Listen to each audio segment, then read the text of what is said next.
Cuban oregano is a powerful spice native to and loved throughout the tropics. It was named for its pungent oregano flavor and aroma, but does not belong to the oregano genus. Despite what you may think from the name, this species is not native to Cuba.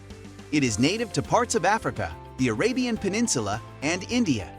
The plant also goes by many names, including French thyme, Mexican mint, Spanish thyme, and Indian mint.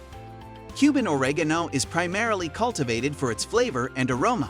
If you use this herb in your cooking, make sure to use it in moderation as the flavor is exceptionally strong. In addition to using it as a spice, many people cultivate this plant as an ornamental for its lovely foliage. It can be cultivated in gardens in warm weather regions or as a houseplant in colder climates.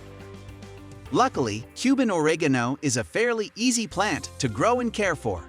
Place it in a location with bright but indirect sunlight and plant it in soil that is fertile and well-draining. Make sure to water the plant a few times a week and always water it moderately. If you're looking for a new herb to spice up your meals, then Cuban oregano may do the trick. With a bit of care and moderate use, Cuban oregano will bring a wonderful exotic taste to all your cooking.